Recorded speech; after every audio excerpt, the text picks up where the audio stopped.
حج یا عمرے کے لیے جاتے ہیں تو دل میں شوق پیدا ہوتا ہے کہ اس جگہ کو دیکھیں جہاں چند دن میرے حضور نے گزارے تھے، اور لوگ غار سور کو دیکھنے کے شوق میں اس اونچی پہاڑی کے اوپر چڑھنے کی کوشش کرتے ہیں کہ وہ مبارک جگہ اور وہ مقدس مقام دیکھ لیا جائے جہاں حضور کے انفاس کی خوشبو کی مہک آج بھی اہل ایمان کو نور دیتی ہے۔ مشہور وحدی نے کیا خوب کہا تھا، چند لمحوں کے لیے ٹھہرے تھے تم جس پیڑ کے نیچے، چند لمحوں کے لیے ٹھہرے تھے تم جس پیڑ کے نیچے، سنا ہے آج تک اس پیڑ کا سایہ مہکتا۔ تو آج بھی اس غار سے مہک ہے، مہک پھوٹ رہی ہے اور خوشبوئیں نکل رہی ہیں، انفاس پیمبر کی خوشبو سے آج بھی وہ غار معطر ہے۔ تو اس غار کو دیکھنے کے شوق میں کشاں کشاں لوگ کہاں کہاں سے آ کر کے وہاں اس پہاڑ پر پہنچنے کی کوشش کرتے ہیں، اور میں نے دیکھا ہے کہ بہت سارے لوگ تو اس کی اونچائی کو دیکھ کر کے چڑھنے کی ہمت ہی نہیں کرتے، اور کچھ لوگ تھوڑا دور جا کر کے پھر واپس پلٹ آتے ہیں۔ اللہ اکبر! اور جو اس غار تک پہنچنے میں کامیاب ہو جائے وہ اپنے آپ کو خوش نصیب سمجھتا ہے۔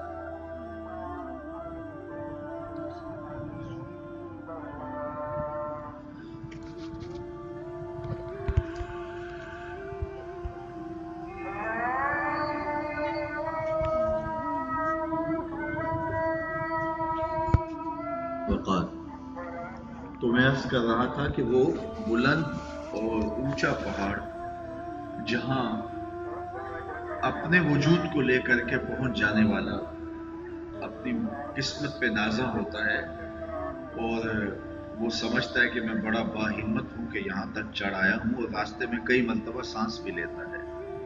تو جہاں خود چڑھنا کٹھن اور مشکل ہے، میں سلام نہ پیش کروں سیدنا صدیق اکبر کی ذات کو کہ وہاں حضور کو کندھوں پہ اٹھا کے لے کے گئے،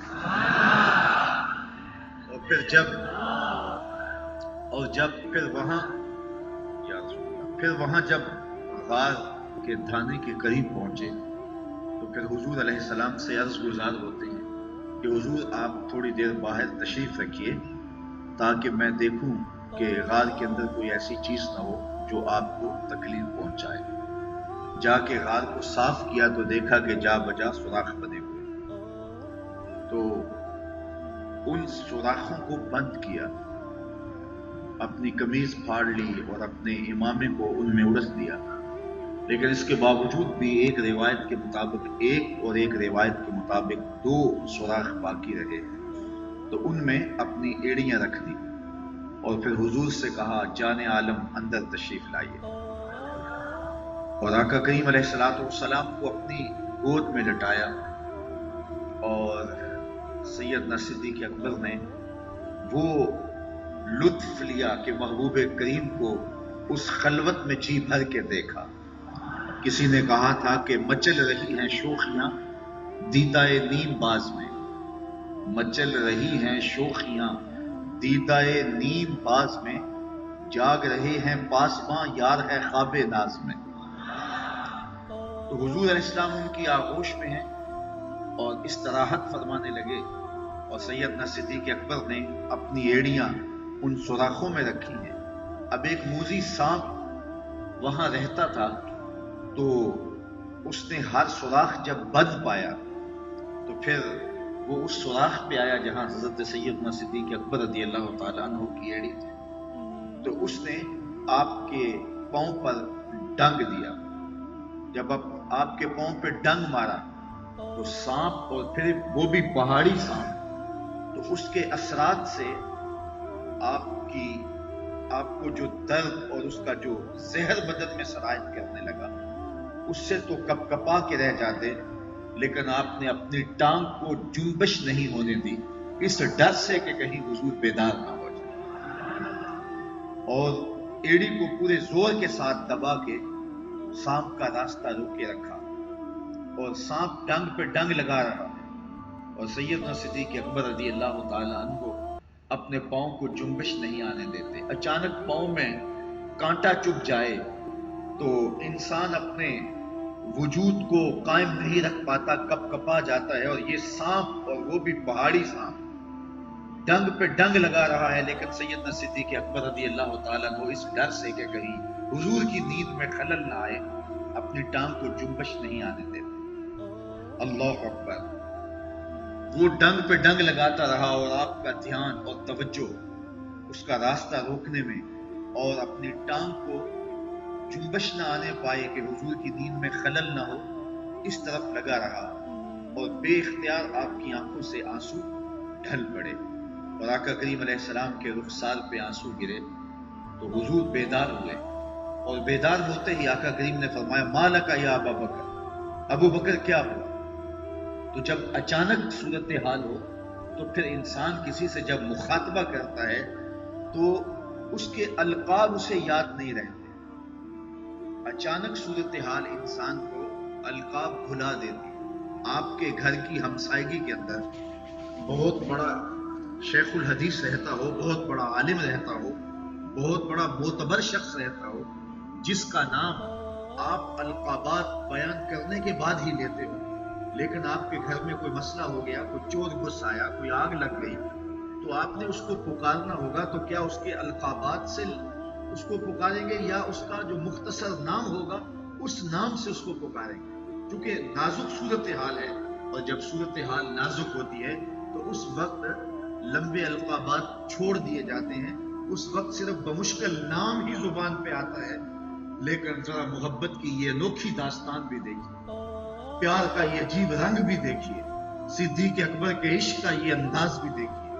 جب سانپ ڈنگ پہ ڈنگ لگا رہا ہے اور جسم میں زہر سرایت کر رہا ہے، اور آنکھوں سے آنسو ڈھلے اور حضور کے رخسار پہ گرے، اور آقا کریم بیدار ہوئے اور کہا ما لکا یا ابا بکر، ابو بکر کیا ہوا؟ تو فوراً پکار اٹھتے لدغت، مجھے سانپ نے ڈس لیا، مجھے سانپ نے ڈس لیا. لیکن کائنات میں آپ کو محبت کا ایسا انوکھا اسلوب کہیں نہیں ملے گا. جب حضور نے پوچھا اس ہنگامی صورتحال میں ابو بکر کیا ہوا، ما لکا یا ابا بکر، تو حضرت ابو بکر صدیق کا انداز وہی تھا جو پہلے ہوا کرتا تھا. عرض گزار ہوئے لدغت فدا کا امی و ابی یا رسول اللہ، حضور میری ماں بھی آپ کے قدموں پہ قربان، میرا باپ بھی آپ کی راہوں پہ نچھاور، مجھے سانپ نے ڈس لیا ہے. محبت کا اسلوب نہیں چھوڑا، ادب کا کرینہ نہیں چھوڑا. حضرت صدیق اکبر رضی اللہ تعالیٰ عنہ نے ان مشکل حالات کے اندر بھی حضور سے مخاطبے کا جو انداز تھا اس کو ترک نہیں کیا. سانپ ڈنگ پہ ڈنگ لگا رہا ہے، لیکن حضرت ابو بکر صدیق کے ادب کا پیرایا وہی ہے کہ میرے ماں باپ آپ پہ قربان ہو، مجھے سانپ نے ڈس لیا ہے. تو یہ ہے حضرت سیدنا صدیق اکبر رضی اللہ تعالی عنہ کا حضور کے ساتھ محبت کا عالم، کہ ان مشکل حالات کے اندر بھی انہوں نے ادب کے کرینے اور محبت کے انداز کو نہیں چھوڑا ہے. حافظ شیرازی نے کہا تھا اپنے محبوب سے مخاطب ہو کے کہ زمانے میں جیسے عاشق ہم ہیں ایسا عاشق کوئی نہیں ملے گا. اور آگے اس نے کہا اس لیے کہ تیرے جیسا سونا بھی تو کوئی نہیں، تیرے جیسا محبوب بھی تو کوئی نہیں.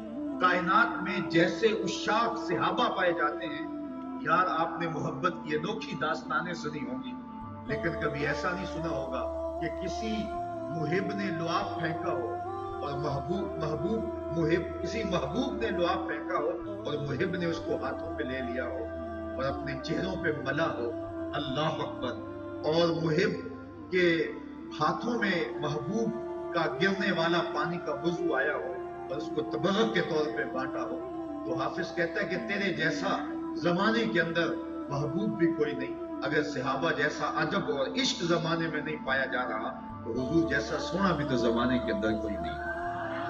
حضرت سیدنا صدیق اکبر رضی اللہ تعالی عنہ کے پاؤں پر سانپ نے ڈس لیا تھا، لیکن آپ نے اپنی ٹانگ کو جنبش نہیں آنے دی.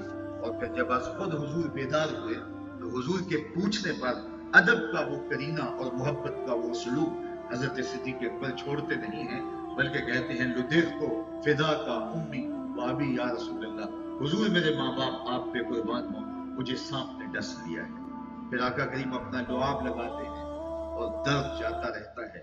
تو حضرت سیدنا صدیق اکبر وطن کی قربانی پیش کرتے ہیں تو ایک لمحہ کا تعمل کیے بغیر حضور نے کہا تھا تیار رہنا، تو مستعد اور تیار ہو کے کھڑے ہیں کہ کب بلاوا آئے، کب حضور کا حکم ہو، اور میں سب کچھ حضور کی راہوں میں قربان کر دوں۔ وطن چھوڑا، جان کی بات آئی تو اپنی جان کو ہر لمحے حضور کی راہوں میں نچھاور کرنے کے لیے تیار نظر آتے ہیں۔